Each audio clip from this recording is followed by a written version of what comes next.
In 1971, police officers in London received a tip about a potentially ongoing bank robbery. But when they arrived to one of the local banks and quickly rushed over to its vault, they were surprised to see that nothing at all seemed to be out of the ordinary. All the locks were still intact, none of the alarms had been triggered. In fact, there was no sign that even a single hair was out of place. As such, since this particular bank was also widely considered as one of the most theft-proof banks in all of England, the officers figured it had to be safe. But little did these officers know that as they were on the outside of this bank's vault, a team of criminals were on the inside, quietly preparing to make off with millions. Welcome back, guys. My name is Andy Jang, and this is Hidden Stories.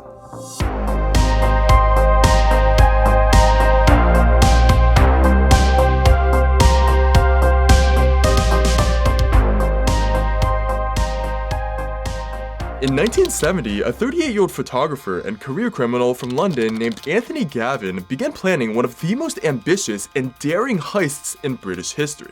Having recently read the Sherlock Holmes novel, The Red-Headed League, where a group of thieves try to rob a bank by digging a tunnel into the bottom of the vault from a nearby building, he was inspired to try something similar in real life, and he already had a location in his mind, a local branch of a bank called Lloyds Bank. Now, this particular branch of Lloyds Bank was one of the most renowned and secure banks in all of England, the place where all of London's richest and most powerful people stored their wealth. As such, it was of course designed to be completely impossible to break into. Not only did its vault have a 5-ton bomb-proof door and 3-foot-thick steel-reinforced concrete walls, it also had numerous tremor alarms to detect even the slightest movements in and around it. As far as I'm aware, no one had even tried to break in the Lloyds Bank before Anthony. It was just one of those places that you would be crazy to even consider. But despite just how secure this place was, Anthony knew that since the owners of Lesac, a leather goods store just 2 doors down from the bank, had recently closed down and were trying to sell their property, a property with a basement that was almost on the exact same level as the bank's vault, there would never be a better opportunity to tunnel into a bank than from there. And since Lloyds Bank was also located at 187 Baker Street, almost identical to Sherlock Holmes' address of 221B Baker Street, Anthony felt that a successful heist from there would just be poetic. As such, with the location of his heist in his mind, Anthony began to get to work to put his plan into place. As a former Army physical training instructor, he was a very disciplined and intelligent man who knew the value of teamwork.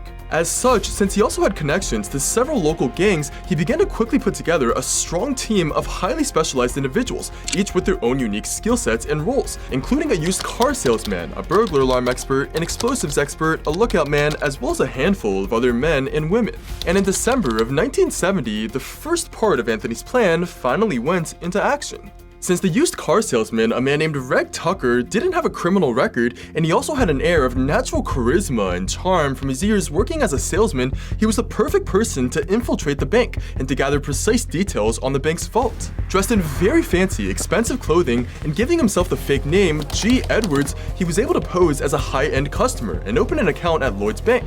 He then rented out a safety deposit box, which gave him access to the bank's vault. And since the bank's practices at the time was for staff to leave all of the customers alone while they were visiting the vault to have them feel more comfortable retrieving whatever secret items they were there for, whenever Reg visited, he would carefully measure the parameters of the room using an umbrella that he had brought with him, as well as his own wingspan. In the following months after Anthony brought him on board, he visited the vault 13 different times, which allowed him to gradually draw out a highly precise diagram of the room for their heist team, marking where each cabinet was and the positions of all the furniture. And with this detailed map of the vault now in his hands, in May of 1971, Anthony kicked off the second part of his plan.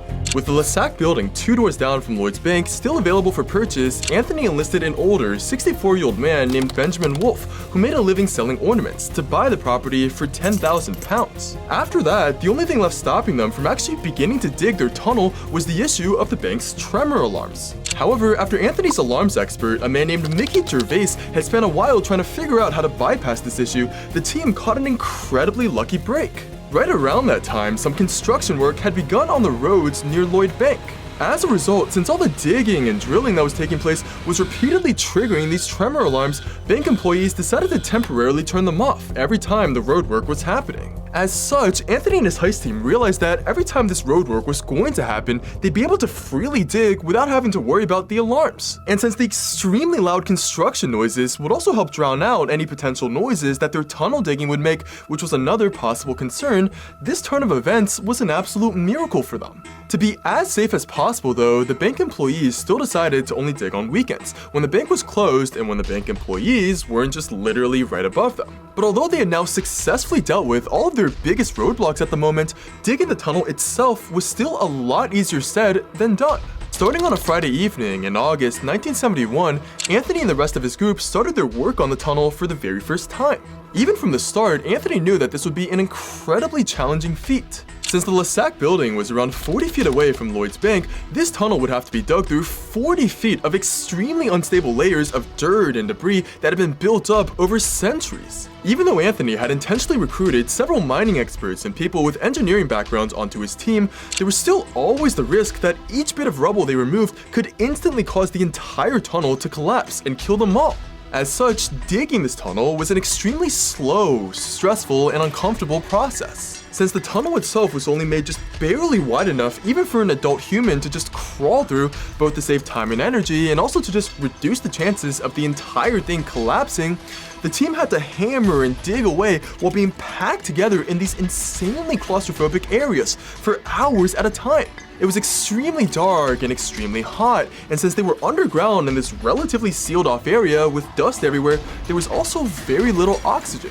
Still, however, the team, including Anthony at the very forefront of the tunnel digging, pushed on through these conditions and just kept going. But on August 15, their first problem struck. Turns out, although Anthony and his team had been making a ton of progress with their tunnel, this progress had taken them right under the building that was directly in between Lloyd's Bank and Lassac, a restaurant called Chicken Inn. Even though they were only digging on weekends when less people were around, all the inevitable noise and vibrations that were being made by the team chiseling apart rocks and pushing aside dirt had still caught the attention of the Chicken Inn workers, who had no idea where the sound was coming from but were highly suspicious of it. As such, one worker decided to come over to the neighboring Lassac property and knock on the door to ask, "Hey, what's going on?"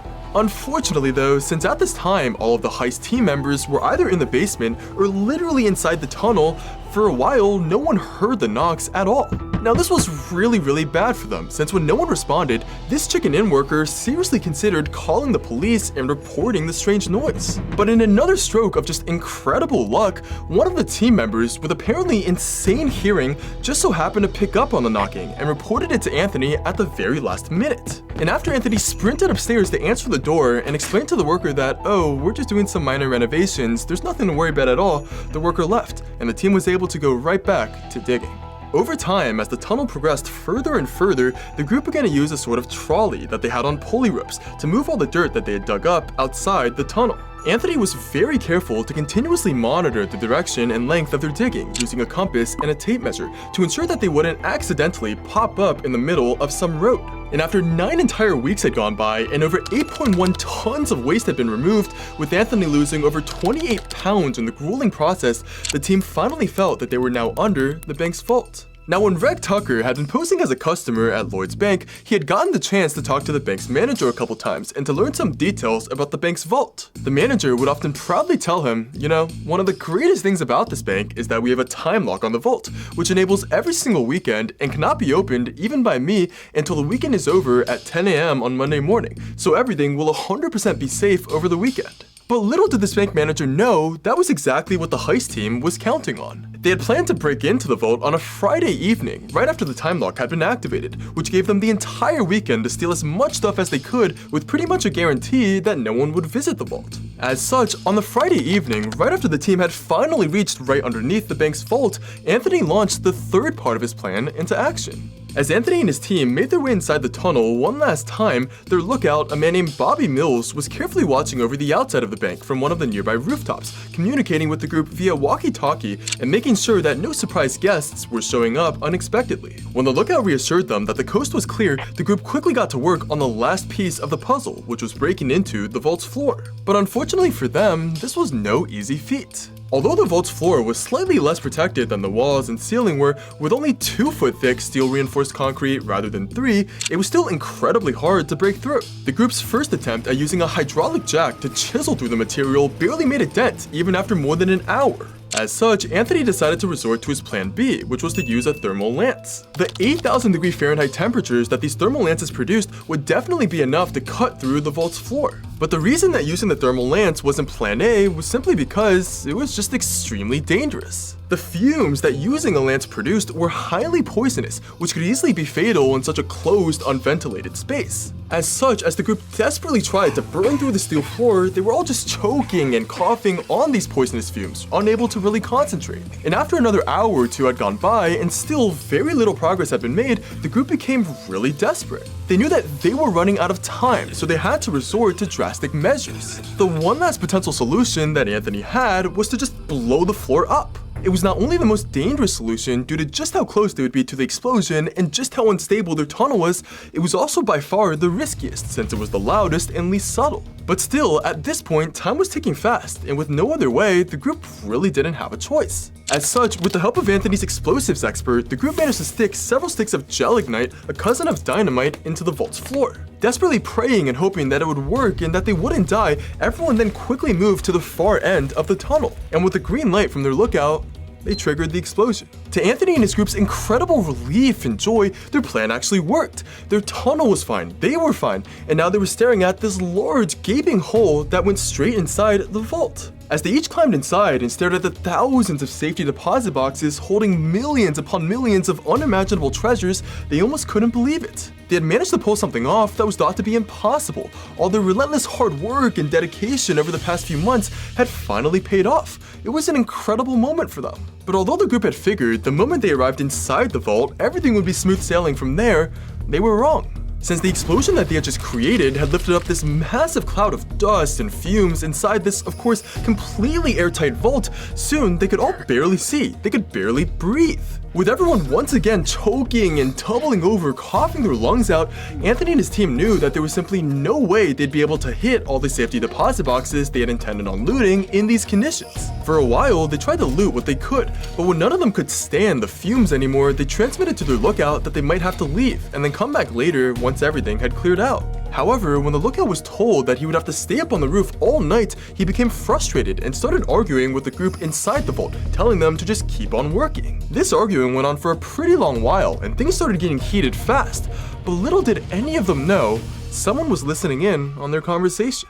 That very night, it just so happened that a local amateur radio enthusiast named Robert Rollins was warming up his specialized radio to listen to a news broadcast when he suddenly heard some muffled voices coming through. Turns out, by some insane stroke of chance, he had just accidentally been on the exact same frequency that the Heist team's walkie-talkies were on. As such, as Robert started listening in on the conversation, just out of curiosity, trying to figure out where it was coming from, he was shocked to realize that he had stumbled across a bank robbery happening at that very moment. Of course, he immediately called the cops to tell them what he had found. But to Robert's surprise, the officers didn't seem interested at all in what he was telling them.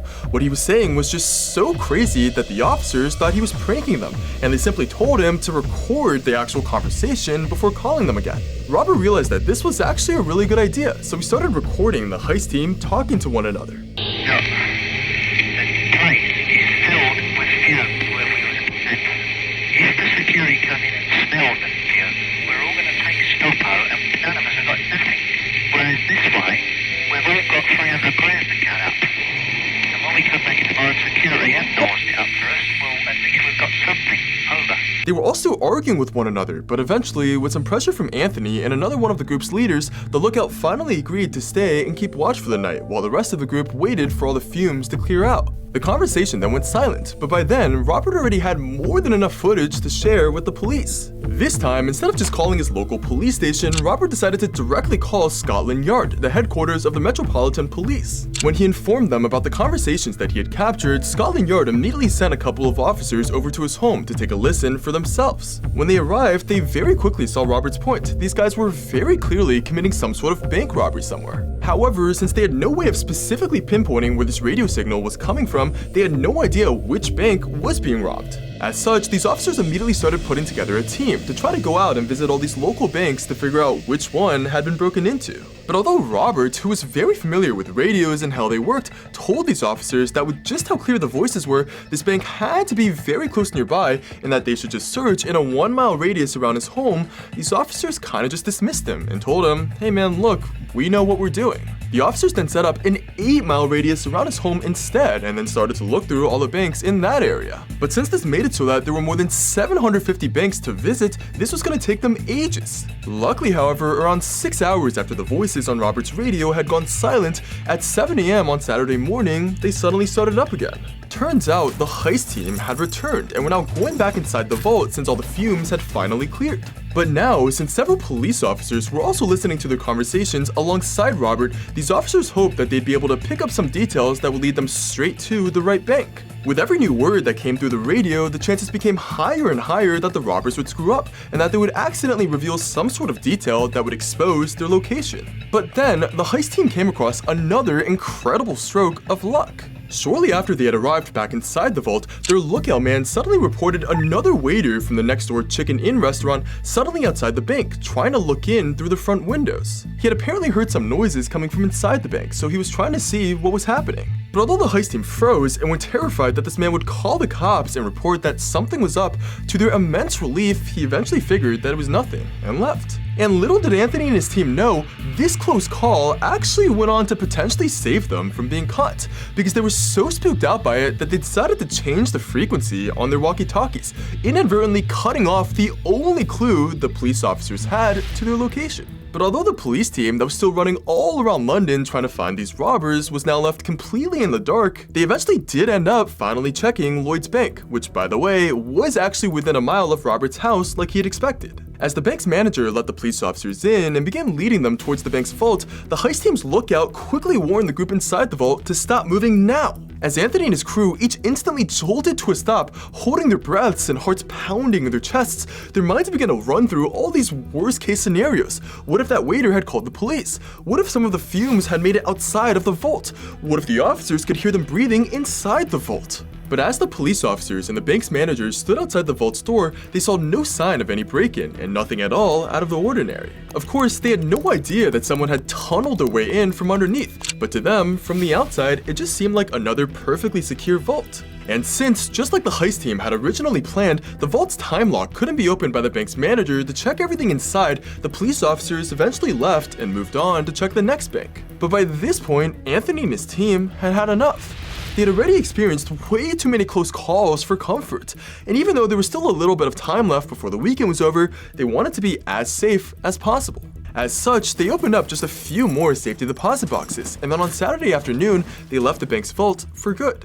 Anthony made sure to leave just one clue behind, the words, "Let's see how Sherlock Holmes solves this one," scrawled on one of the vault's walls. Despite the robbers having already left the bank, the police officers obviously had no idea and just kept searching bank after bank after bank, hoping to stumble across the robbers red-handed. But of course, by Sunday evening, they still hadn't found anything, and so they had no choice but to wait until Monday morning when all the banks were opened up to see which one had been robbed. When Monday morning finally came, the same bank manager who had so confidently reassured the police officers that Lloyd's bank was perfectly secure just 2 days earlier walked into his bank's vault and his heart stopped. The entire place had been trashed. There was dirt everywhere, safety deposit boxes had been smashed open and thrown about, and so he immediately called the police. In the following days, the heist, which became known as the Baker Street robbery and also the walkie-talkie heist, became this huge news story. There was this general feeling of disbelief among the public, especially among the higher-end British citizens who had actually had stuff inside of this bank's vault. People were just shocked and in awe that someone had actually managed to do it. Someone had managed to steal from Lloyd's bank. When an investigation was launched into the heist, it was estimated that up to £3 million worth of cash and other items could have been stolen, which amounts to around £54 million today. Although at first the police were just completely at loss as to who had committed the crime, since whoever it was had covered up their tracks extremely well, leaving behind no fingerprints or other identifying evidence, when the officers traced the tunnel in the vault's floor back over to the Lesac building and realized that the property had been purchased by a man named Benjamin Wolfe, they finally had their first lead. Turns out, when Anthony had initially approached Benjamin about buying the Lassac building, Benjamin had chose to do so using his real name, since he had figured that he could just tell the police that he had temporarily left the place empty after buying it and had no idea that someone had been digging a tunnel in its basement. When the police eventually tracked down Benjamin and questioned him, that's exactly what he told them. But although the police officers did let him go after he repeatedly stuck to this story, he had failed to take just one small thing into account. As Benjamin went about his life as usual after his encounter with the police, he had failed to realize that the police had placed him on surveillance. And since he was making regular contact with the same few people, including a man named Anthony Gavin, who seemed to have an almost identical voice to one of the voices on the walkie-talkie conversation, the police officers soon realized that they had found their heist team. Within weeks, Benjamin Wolf, Anthony Gavin, the used car salesman Reg Tucker, and a man named Thomas Stevens, who had helped acquire all the tools needed for the heist, were all arrested. Despite the tunnel that they had dug being described in court as, quote, a magnificent piece of engineering, Anthony, Reg, and Thomas would go on to each be sentenced to 12 years in prison, while Benjamin received just 8 years due to his age. All the other members of the heist team, including the alarms expert Mickey Gervais and the lookout Bobby Mills, were never captured. It's rumored that some of them actually paid off the police in exchange for their freedom, which makes sense because most of the money and valuables that were stolen from the bank were never recovered either. As for Robert Rowlands, the radio enthusiast who had alerted the police to the heist in the first place, for a while, Scotland Yard actually really wanted to take him to court for listening to unlicensed radio transmissions. In the end, however, they decided not to, since it would be very poor publicity for them to try and prosecute the man who had tried to help them.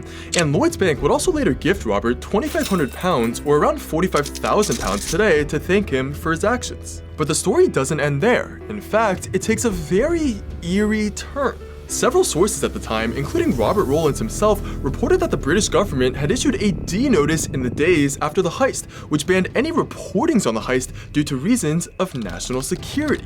As such, it was reported that, for a while at least, the bank robbery story disappeared from the newspapers entirely, which is confusing as to why the government would do that until you realize what might have been inside that bank's vault. You see, people don't just leave money and jewelry inside vaults, they sometimes leave secrets that they don't want ever uncovered. Following the robbery, one of the members of the heist team came out and said that while they were looting the vault's safety deposit boxes, they came across some photos of one of Britain's cabinet ministers at the time abusing children. It was also said that sexually compromising photos of Princess Margaret with the actor and criminal John Bindon were found inside the vault as well. However, although the heist team claimed to have left these photos out for the police to see and deal with, according to them, nothing ever happened, and everything was quickly covered up, which was the reason for the D notice. Now, the British government, of course, denies all of this, and denies even ever issuing a D notice, and there's no real evidence that any of this actually happened. But although we'll never know for sure whether any of this is true, what we do know is that most of the information surrounding the Baker Street robbery, more than 800 pages of documents, are under embargo at the National Archives and won't be available for viewing until 2071. Maybe there's a legitimate reason for doing this, but you gotta ask yourself, what's there to cover up? Take care, guys, and I'll see you all next week.